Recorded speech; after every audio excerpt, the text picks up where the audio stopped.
Qu'est-ce qui constitue une bonne analyse ? Ce que je vais dire là, dans les minutes qui suivent, tiendra de l'évidence pour beaucoup d'entre vous. Je ne vais rien dire de révolutionnaire, mais il me semble nécessaire de rappeler ces bases, car sur Internet, on peut croiser de nombreuses vidéos ou de nombreux textes qui se prétendent analytiques, sans pourtant cocher les cases de la bonne analyse. Et plus jeune, j'ai été pris au piège de ces objets à valeur purement subjective. Alors pourquoi pas mettre à plat et faire un petit rappel de ces fondamentaux ? Pour faire simple, une analyse artistique tient en 2 points principaux. 1. Comprendre, situer et clarifier les intentions de l'artiste, et 2. En rapport à cette intention, étudier et analyser l'exécution. 2 mots-clés à retenir, intention et exécution. Voilà qui peut paraître très simple, et ça l'est à bien des égards, pourtant l'exercice peut être plus difficile qu'il n'y paraît. Déjà, le premier point, l'intention, est probablement celui qui est le plus souvent oublié et balayé par les mauvais critiques. Il est pourtant essentiel car comme dit précédemment, l'analyse de l'exécution doit s'articuler en rapport à cette intention première. Si on ne la situe pas correctement, alors nous sommes presque sûrs de viser à côté.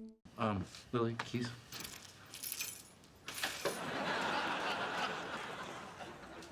Le problème est que cette intention est, je l'admets, pas toujours évidente. Par exemple, et c'est probablement la situation la moins enviable, il arrive que l'artiste derrière l'œuvre ne sache pas lui-même ou elle-même quelles étaient clairement les intentions derrière son projet. On se retrouve alors face à une œuvre confuse aux propos multiples qui parfois se mélangent de façon hasardeuse voire se contredisent, et alors l'analyse semble impossible. C'est quelque chose qui arrive assez régulièrement chez les jeunes artistes qui, en voulant trop en faire, cherchent à placer beaucoup trop d'idées dans une même œuvre, ce qui aboutit malheureusement généralement en quelque chose de bancal, d'imprécis et d'incompréhensible. À ce moment-là, une analyse qui aurait une prétention d'objectivité doit saisir et percevoir plusieurs de ses intentions et justement détailler en quoi elles ne marchent pas entre elles, desservent l'œuvre et donc font à l'arrivée quelque chose de confus. Saisir et percevoir l'intention, c'est presque tout un travail de recherche à part entière. Il y a des arts où il est banalisé de clarifier l'intention. Je pense notamment au musée ou au théâtre, où, dans un cas comme dans l'autre, sont très souvent fournis des dépliants qui explicitent, parfois par un entretien ou une note d'intention, quel est le propos de l'exposition ou du spectacle auquel on assiste. Au musée, que l'exposition soit monographique ou thématique, on aura très souvent un guide de visite qui nous détaillera ou les choix de la conservation ou même la sensibilité générale de l'artiste exposé. Au théâtre, dans le feuillet, on aura souvent un entretien et une note d'intention de la mise en scène qui nous détaillera certains aspects du processus de création, les lectures qui ont influencé le projet, éventuellement le prisme d'adaptation. En bref, les intentions seront clairement exposées et partagées au public en amont.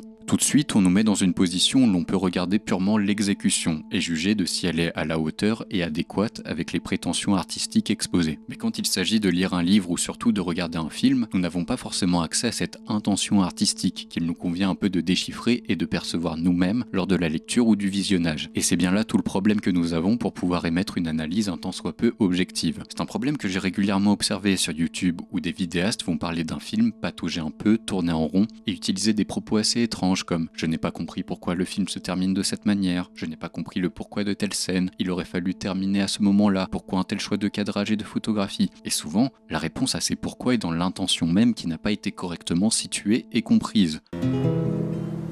Putain. Rien compris, moi.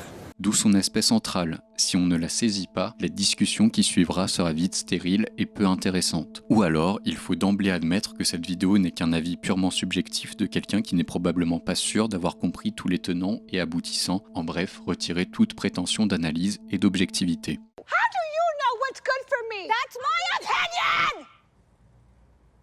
Si l'on veut toutefois vraiment chercher à comprendre une intention, on peut, si l'on en a les moyens, s'intéresser aux autres œuvres de l'artiste en question. Par exemple, s'il s'agit de films, on peut regarder les autres réalisations du cinéaste pour cerner quelles semblent être ses obsessions et ses thématiques récurrentes. Quelqu'un qui s'intéresse à la filmographie de Ken Loach comprendra très vite que tous ces films ont un propos social. Pareil, à regarder les films de Robert Guédiguian, on observe très vite des récurrences. Marseille, quartier prolétaire, chômage, pauvreté, mais aussi toujours soleil et envie de vivre, recherche d'instants de bonheur dans ce quotidien économique difficile. Et sur ces observations, on peut d'ores et déjà extraire une intention, un propos, une grille d'analyse qui s'appliquera à la plupart de ces films. Et en général, même si certains réalisateurs ou réalisatrices vont être plus ou moins explicites, tous et toutes ont des thématiques récurrentes qui guident et teintent leur art. D'où l'intérêt justement de ne pas seulement s'arrêter à une seule œuvre pour efficacement analyser un film. Les autres films à côté bien souvent nourrissent aussi une analyse car ils servent à mieux cerner une personnalité d'artiste. Une autre chose plus simple peut-être à notre portée pour saisir le propos d'une œuvre, c'est tout simplement de lire des articles, des entretiens, voire plus bêtement encore d'autres analyses qui ont été écrites sur le sujet. En bref, se renseigner sur l'artiste en question. On peut regarder une vidéo où il s'exprime sur son art, explicite ses influences, lire une biographie, voire même une thèse pour les plus déterminés, quelque part faire confiance à ce que l'artiste dit de lui-même ou à ce qu'un ou une expert, un ou une spécialiste dit de son travail. Donc oui, saisir une intention, c'est parfois tout un moment de recherche, ça peut prendre du temps. Certaines sont plus simples à saisir que d'autres, mais si l'on veut correctement analyser un travail, il faut passer par là. Sinon, on est sûr d'être dans du subjectif, dans du « je pense que ». J'aurais aimé que, j'aurais préféré que, qui en disent plus sur nous-mêmes et nos obsessions que l'œuvre dont on prétend parler.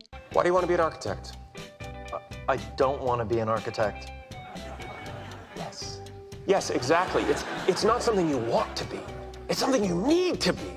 Globalement, il faut le plus possible se détacher de nous-mêmes, de notre vision, notre ressenti, de notre façon de penser, de voir le monde, si l'on cherche à établir une analyse qui sort du cercle purement personnel et qui est à destination d'autres personnes. L'un des exemples souvent utilisés, c'est que dire d'un film « je me suis ennuyé » n'a aucun intérêt, car l'argument est entièrement subjectif. Une personne en face pourra vous répondre tout simplement « eh bien moi, je ne me suis pas ennuyé » et le débat aura déjà atteint son point mort. Alors que si vous expliquez pourquoi un choix de montage lent, de dilatation des séquences, de répétition dramaturgique desservent l'intention X qui semblait être celle de l'artiste, alors là, on s'extrait davantage du subjectif et c'est tout de suite plus intéressant pour tout le monde. La critique, l'analyse, c'est justement un vrai travail de décentrement. Il faut s'extraire de soi et d'abord essayer de se mettre dans la tête de l'artiste en face. Que veut-il ou elle me dire, me transmettre, pourquoi? En bref, réellement chercher à comprendre et à se mettre à sa place. Et ensuite, on en arrive à l'exécution, en se demandant comment, de quelle manière, avec quels outils. Et c'est pour ça que toute analyse évoque des spécificités propres au médium utilisé, car une même intention peut être traitée au théâtre, au cinéma ou en littérature. Mais le choix du médium et donc le choix des outils à disposition pour l'exécution ont une influence sur la perception et donc sur l'efficacité et le potentiel pour atteindre un public. No, I just think you all might be interested to learn something about that movie y'all love so much. It sucks.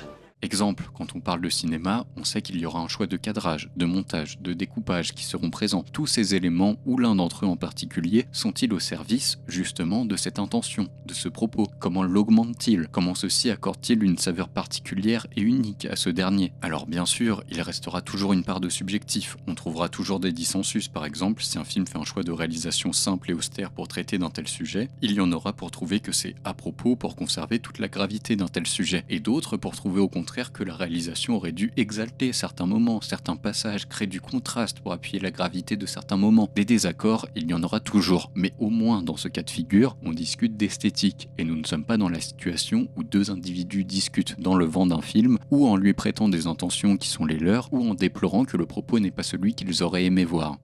Je vous signale tout de suite, mesdames et messieurs, que je vais parler pour ne rien dire. Je sais, vous pensez, s'il n'a rien à dire, il ferait mieux de se taire. Oui, c'est trop facile. C'est un cas de figure qui s'est beaucoup observé au moment de la sortie de Ad Astra de James Gray, pour citer un exemple. Beaucoup de personnes semblaient déplorer en quelque sorte l'aspect assez peu science-fictionnel du film, qui effectivement n'était pas traité en profondeur. Mais l'aspect spatial était plus un cadre, une mise en situation, un prétexte pour que le réalisateur James Gray traite de ses thématiques habituelles, que sont la famille, la filiation, la transmission, le devoir, l'atavisme, qui reviennent dans chacune de ses œuvres, et ce même, justement, quand il sort de son cadre new-yorkais plus habituel. Dad, I'd like to see you again.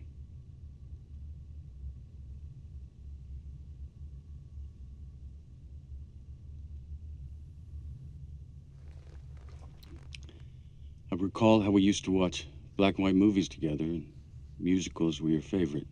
Je suis resté volontairement très simple et très en surface pour rappeler des bases et dégager ce principe qui s'applique à toute analyse d'art. Saisissez d'abord là ou les intentions derrière une œuvre, ou même juste d'un extrait d'une séquence, puis mettez celle-ci en dialogue avec l'exécution en s'appuyant sur les outils spécifiques au médium utilisé.